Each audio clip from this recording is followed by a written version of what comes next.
Kita lanjut untuk pembahasan soal esai. Nomor 1. Sebuah benda dilempar ke udara dengan persamaan kecepatan 10i ditambah 30 dikurang 10 tj. Apabila posisi awal benda ada di titik 0,0, tentukan vektor posisi benda dan posisi benda pada saat t sama dengan 1 sekon, waktu yang diperlukan untuk mencapai titik tertinggi, ketinggian maksimum yang dicapai benda, jarak mendatar maksimum yang dapat dicapai oleh benda. Jadi ingat persamaannya atau vektor dari posisi.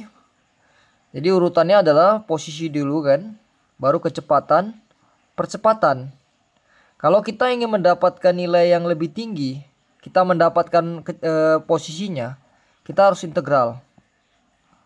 Integral terhadap waktu, ya. Jadi kan di sini kasih tahu kan vektor kecepatan. Kita disuruh cari vektor posisi. Jadi kita mau integral ya. Jadi R sama dengan integral V dt atau integral 10i, ini fungsi V-nya ya, ditambah 30 dikurang 10 t j. Ingat integral tak tentu harus ditambah dengan c nanti. Jadi kita integralkan jadi 10 ti ditambah 30 t dikurang 5 t kuadrat j ditambah dengan c-nya. C-nya apa? R0x dan R0y. R0x itu yang mana? Ini 0,0 nih. Jadi R0x-nya 0, R0y-nya 0 juga. Jadi kita bisa dapatkan fungsi R-nya adalah 10 t i ditambah 30 t dikurang 5 t kuadrat j. Oke ya, jadi vektor posisinya didapat. Ini dia. Posisi benda pada saat 1 ya berarti gantikan aja t-nya 1. Berarti jadi 10i ditambah 30 dikurang 5j atau senilai dengan 10i ditambah 25j, atau kalau dalam bentuk koordinat 10,25. Kita lanjut yang pertanyaan B-nya. Ini tadi pertanyaan A-nya. Pertanyaan B-nya, waktu yang diperlukan untuk mencapai titik tertinggi. Ingat, secara konsep titik tertinggi dicapai apabila benda itu berhenti sesaat pada sumbu Y. Jadi ini kan Vx-nya yang ini. Ini V-nya. Jadi V-nya itu harus sama dengan 0 karena berhubungan dengan ketinggian kan. Atau kita bisa bilang 30 dikurang 10t itu sama dengan 0. Atau t-nya sama dengan 3 sekon. Jadi jawaban yang B 3 sekon. Yang C, ketinggian maksimum yang dicapai oleh benda. Ketinggian itu berhubungan dengan vektor posisi. Ini ya, vektor posisi. Jadi ketinggian itu berhubungan dengan sumbu Y. Ini. Jadi fungsi Y-nya kan sama dengan 30t dikurang 5t kuadrat. Kita bisa gantikan t-nya 3. Jadi Y 3 lah kita bilang ya. Sama dengan 30 kali 3 dikurang 5 kali 3 kuadrat. Sama dengan 90 dikurang 45 ini ya. Sama dengan 45 meter. Itu ketinggian maksimumnya. Kemudian yang D-nya, jarak mendatar maksimum yang dapat dicapai oleh benda. Jadi logikanya gini. Ini waktu yang dibutuhkan untuk mencapai titik tertinggi. Sebenarnya ini persamaan gerak parabola nantinya. Ya, persamaan gerak parabola. Jadi jarak mendatar maksimum yang dicapai bola adalah waktunya itu 2 kali 3. Karena secara konsep dia lama di udara itu adalah waktu yang dibutuhkan untuk mencapai titik tertinggi sama waktu yang dibutuhkan dari titik tertinggi sampai ke bawah lagi itu sama nilainya. Jadi waktunya 6 sekon. Jadi X-nya sama dengan ini tadi fungsinya. Yang fungsi ini 10T. Atau kita bisa bilang 10 kali 6 sama dengan 60 meter. Oke ya, paham ya? Pahami dengan benar lah ya nanti ya.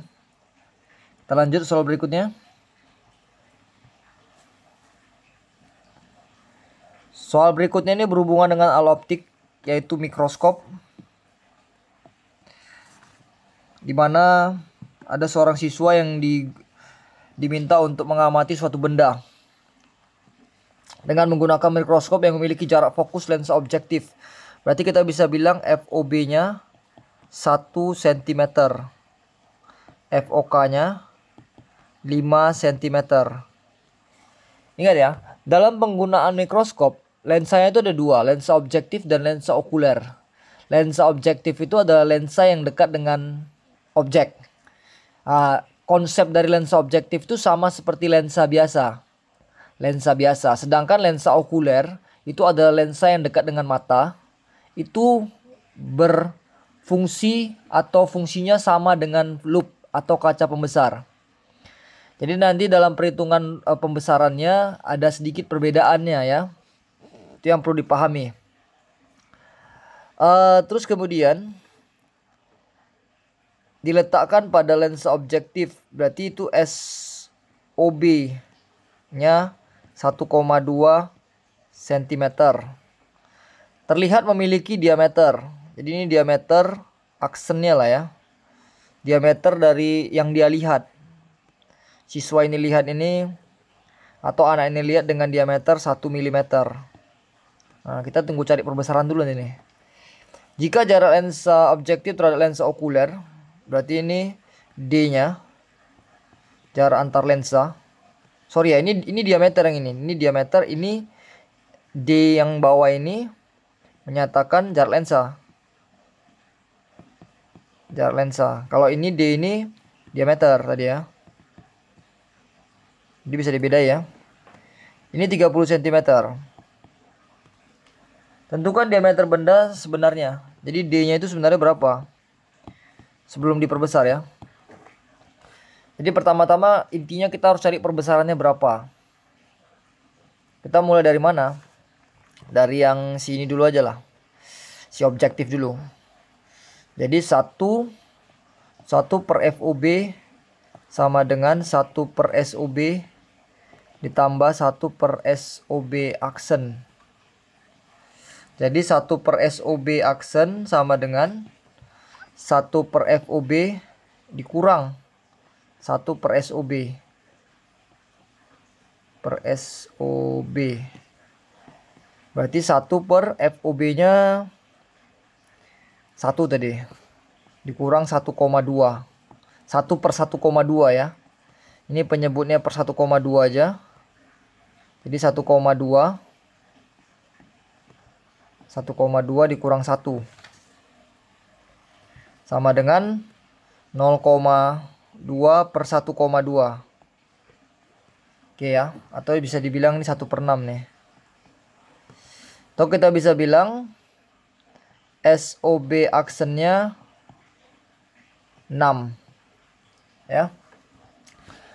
Terus kemudian kita cari dari ingat ya, akomodasi maksimum itu apa artinya? Dia menjatuhkan bayangan pada lensa okulernya di titik dekat matanya. Jadi SOB aksennya itu harus sama dengan minus titik dekat matanya, minus 25 cm. Ya, sorry sini, bukan SOB nih, SOK. SOK aksennya itu minus 25 cm. Tapi sebenarnya karena kita disuruh cari perbesaran Ini sepertinya nggak perlu nanti yang ini. Jadi kita cari aja perbesaran si lensa okuler. Ingat, lensa okuler itu kan sama dengan loop. Akomodasi maksimum rumusnya Sn per F tambah 1. Sn itu titik dekat mata ya. Titik dekat mata normal itu adalah 25. Per ini FOK nih. FOK yang tadi 5 tambah 1. Berarti perbesarannya 6 kali. Untuk okuler.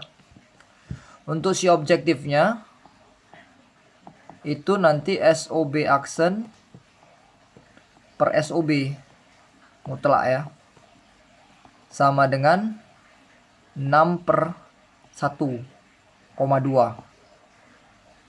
Sama dengan 5 kali. Jadi di sini kita nggak perlu, udah lengkap datanya, kita nggak usah cari lagi nih, tadi nih ya.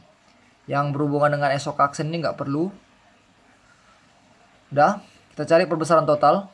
M totalnya itu sama dengan MOK dikali MOB. Jadi bisa kita bilang 6 dikali 5. Jadi perbesarannya 30 kali. Oke. Kita masuk perbesaran total. Itu sama dengan D aksen per D1 lah, kita buat D1 aksen per D1. Jadi D1 sama dengan D aksen per M. Ini rockernya posisinya ya. Jadi D1 aksennya nilainya tadi 1,1 per 30. Jadi diameternya jadi 1 per 30 mm ya. Oke ya, sampai situ udah bisa ya, nggak usah disederhanakan juga nggak apa-apa. Paham ya? Kita lanjut nomor berikutnya. Nomor 3. Oke, perhatikan gambar di bawah. Jadi nanti gambar di bawah ini kurang lebih bentuknya seperti inilah. Seperti ini. Terus kemudian ini ada benda. Ini ada katrol. Baru bendanya ini ada seperti ini ya. Ini sudutnya 30 derajat. 30 derajat. Ini M2 nya kita anggap aja nanti 2 kg pun boleh. Ini M1 nya anggap 1 kg. Ini M katrol nya anggap 2 kg. Oke ya. Ini mungkin penggambarannya gayanya harus jelas nih. Yang pertama ini ada gaya berat arahnya ke sini ke bawah. Ini akan terpecah menjadi WX dan WY. Sorry, ini penggambarannya kayaknya agak sulit ya, karena titik ininya nggak terlihat. Oke, atau kita keluarkan aja dulu lah. Atau kalau masih ingat hubungan, ini ke bawah W-nya, ini ke sini WX W-nya, ini WX-nya ke sini. Oke ya. Jadi kalau tetanya di sini 30 derajat, teta yang 30 derajat itu setara dengan yang ini ya. Ini 30 derajat nih. 30 derajat. Oke ya. Jadi untuk mendapatkan WX-nya itu W dikali sin theta. W-nya perlu atau enggak? Di sini enggak perlu W-nya ya, karena tadi di sini permukaannya licin. Enggak ada gaya gesek.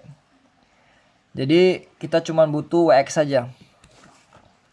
Atau W-nya sama dengan W1 kali sin 30. Sin 30. W1-nya sama dengan tadi masanya 1 kg, berarti 10 Newton. Sin 30 setengah. Berarti ini 5 Newton ya. Si WX-nya. Terus kemudian ini tarikan ke bawah. Ini W2 kita anggap. Ini tadi W1X ya. W2 nya 20 Newton. Oke, kita langsung ke katrol ya. Tinjau katrol. Ini tinjau katrolnya. Ini misalkan katrol. Ini tadi ke sana. Satu ke bawah. Oke ya. Jadi ingat, di katrol itu rumusnya sigma tau sama dengan I kali alpha. Ini T1 kita anggap. Ini T2. T1 ini senilai dengan W1X. T2 senilai dengan W2. Jadi karena pergerakan si W2 lebih besar, dia akan bergerak ke sini nanti arah percepatannya. Jadi kita bisa bilang untuk yang ini T2 dikurang T1. Ingat ya, tau ini rumusnya F kali R. Sin theta. Karena sudutnya 90 derajat di sini. Yang ini 90 derajat. Jadi sin 90. Jadi F-nya ini setara dengan tegangan tali ya. T1 dan T2. Diselisihkan aja. Kali R sama dengan I. Nanti katrol ini berupa silinder pejal. I silinder pejal itu sama dengan setengah mr kuadrat. Jadi I dikali alpha. Oke ya, kita udah bisa masukin nilai-nilainya. T2 nya tadi W2 dikurang T1 nya W1X dikali R. I nya masukkan setengah mr kuadrat. Ini M katrol. R kuadrat. Oke, dikali dengan alpha ini itu senilai dengan A per R. Berarti ini kita buat A per R. Oke ya. R di sini coret 1 dengan ini. R di sini coret dengan ini habis. Kita tinggal masukin nilai-nilainya. W2 tadi 20 Newton. Dikurang W1X ini 5 Newton. Sama dengan setengah massa katrol T2 dikali percepatannya. Kita mau cari percepatan. Jadi ini 15. Ini coret. Berarti kita dapat langsung A-nya itu 15 meter per sekon kuadrat. Oke ya, setelah dapat kita A-nya, kalau kita ingin mendapatkan tegangan yang pertama, misalkan inilah T1-nya, yang di atas ini T2-nya, yang terhadap si massa kedua. Jadi untuk mendapatkan T1-nya, sebentar ya, tempatnya terbatas nih. Jadi kita tinjau dulu ya, tinjau M1 untuk dapatkan T1.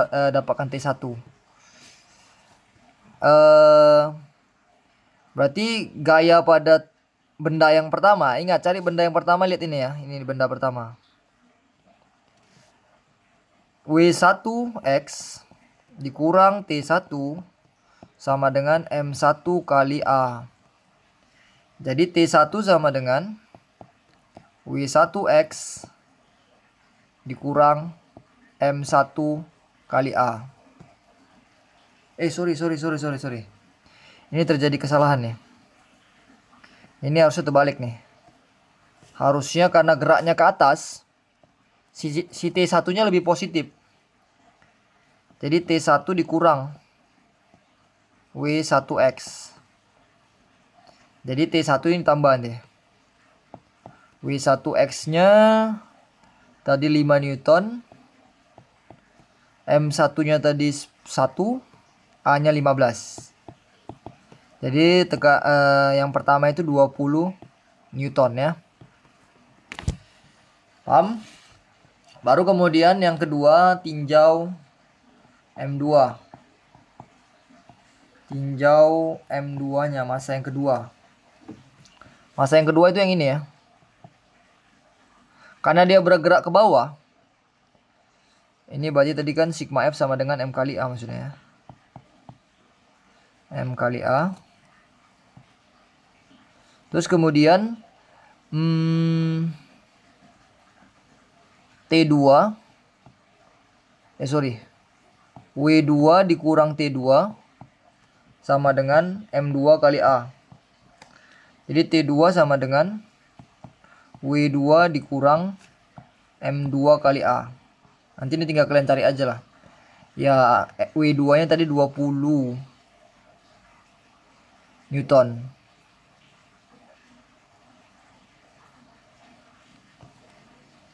Nanti ini kalian cari aja lah. Tapi sebentar ya, ini kayaknya ada kesalahan ya.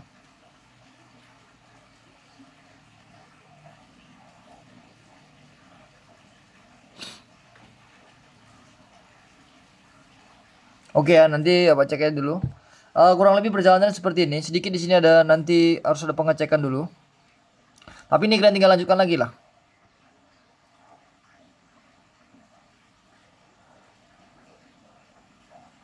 Oke, kita lanjut untuk nomor 4 dulu ya.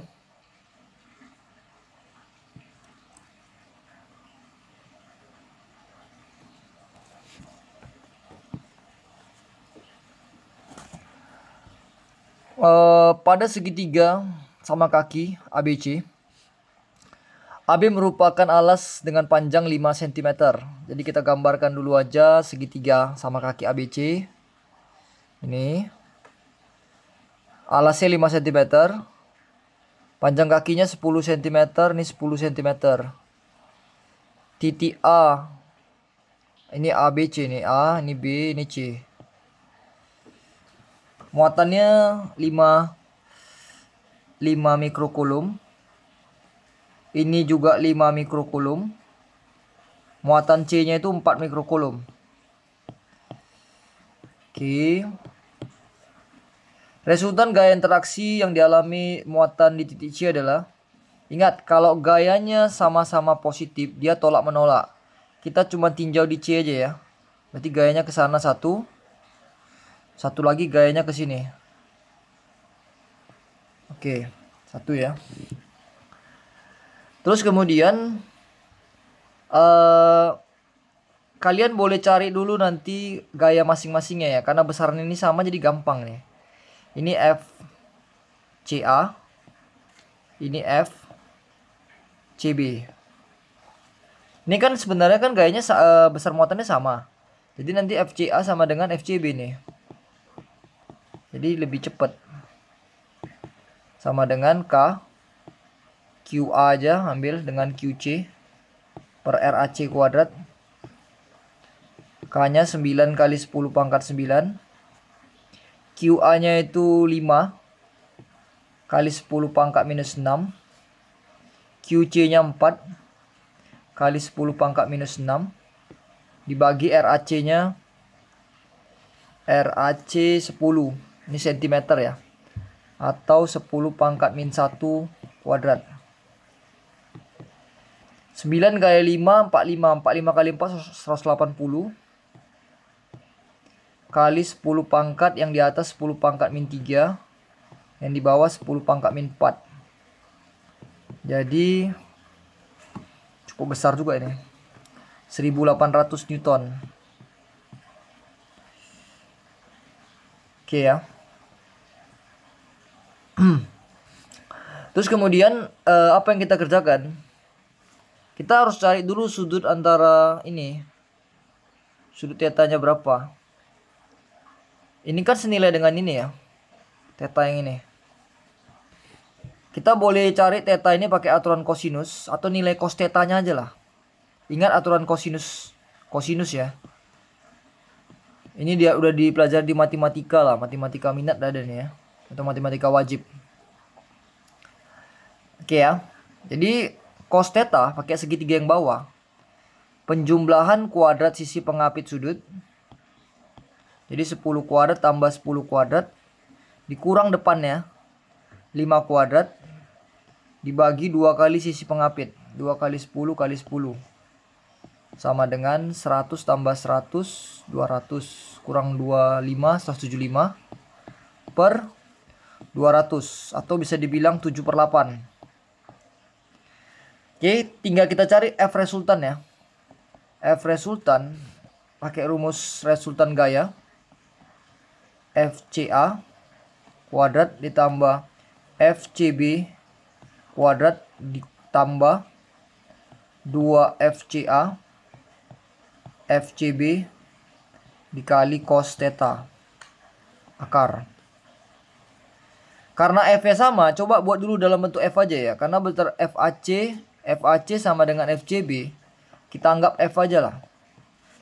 Jadi ini F kuadrat ditambah F kuadrat ditambah 2F kuadrat dikali cosnya 7/8 tadi kan, akar, sama dengan yang ini 2F kuadrat tambah ini coret, ini 7/4 F kuadrat akar. Kalau dikalikan ini jadi disamakan ya, 15/4 F kuadrat akar. Atau kalian bisa buat nanti menjadi akar 15 per 2 F. Atau nilainya boleh diisikan dengan F resultannya.